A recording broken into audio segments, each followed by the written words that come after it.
नमस्कार, आप देख रहे हैं आंचलिक खबरें। मैं नेहा आपके साथ। भारत में भ्रूण लिंग जांच पर कानून सख्त है, जेल और जुर्माने का प्रावधान है।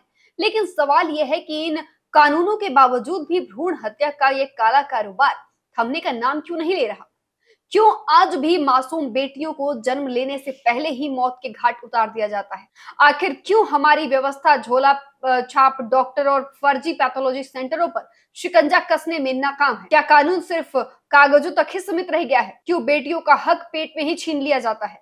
और आखिर ये गंदा खेल कौन खेल रहा है, डॉक्टर, सिस्टम या पूरा एक गिरोह?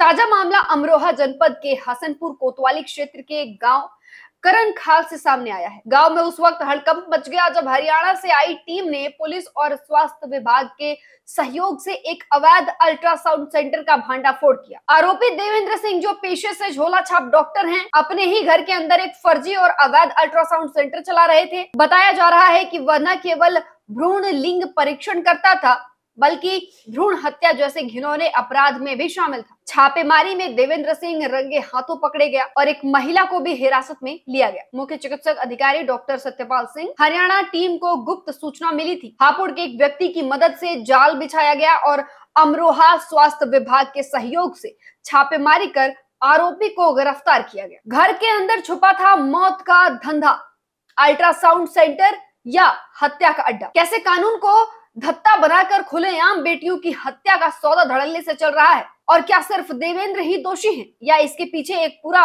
गिरोह और नेटवर्क है? छापेमारी ने सिर्फ एक झोला छाप डॉक्टर को नहीं पकड़ा, बल्कि उस पूरे नेटवर्क का चेहरा दिखा दिया जो बेटियों की हत्या पर पनप रहा है। देवेंद्र सिंह का नेटवर्क अमरोहा ही नहीं बल्कि हापुड़ और आसपास के जिलों तक फैला हुआ था। एक तरफ सरकार बेटी बचाओ बेटी पढ़ाओ का नारा देती है, नारी सशक्तिकरण को बढ़ावा देती है, दूसरी तरफ अवैध अल्ट्रासाउंड सेंटर धड़ल्ले से चलाया जा रहा है। सवाल यह है कि क्या स्वास्थ्य विभाग की आंखों पर पट्टी बंधी है या मिली भगत की है जो खेल घिनौना खेला जा रहा है? क्या ये मामला एक अकेले डॉक्टर का है या सिस्टम की नाकामी? क्या सरकारी अधिकारी और विभाग इस काले धंधे में शामिल है? और अगर बेटियों के जन्म से पहले ही उन्हें मार दिया जाएगा तो समाज का भविष्य कैसे बचेगा? दोपहर हापुड़ के पीसीपी नोडल द्वारा मुझे फोन में बताया गया कि यहाँ से कोई व्यक्ति हमारी सीमा में एंटर कर रहा है और हम उसके पीछे पीछे आ रहे हैं।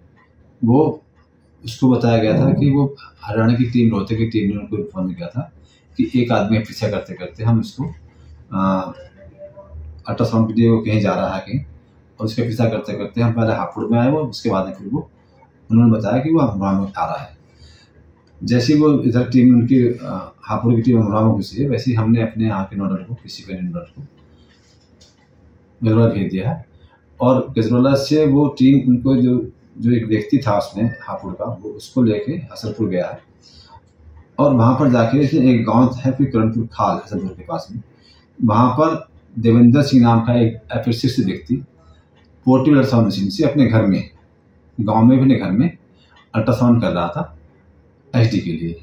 उसको रंगे हाथ पकड़ा गया है, उसकी मशीन जब्त की गई है, थाने में उसको दोनों को रिपोर्ट की गई है, थाने में उसके खिलाफ मुकदमा दायर किया गया है विद प्रूफ, विद मशीन, और उसमें कार्रवाई कराई जा रही है।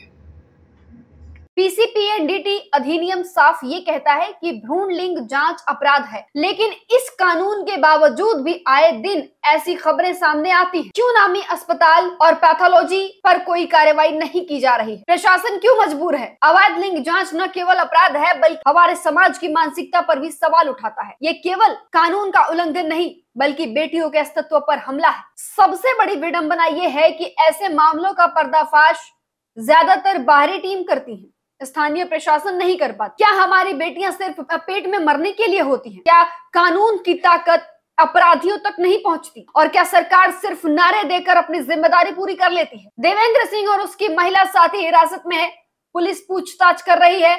आशंका है कि आने वाले दिनों में इस नेटवर्क से जुड़े कई बड़े नाम सामने आ सकते हैं। सवाल अब भी वही है और तब भी वही था, क्या इन खुलासों के बाद भी हमारी बेटियां सुरक्षित है?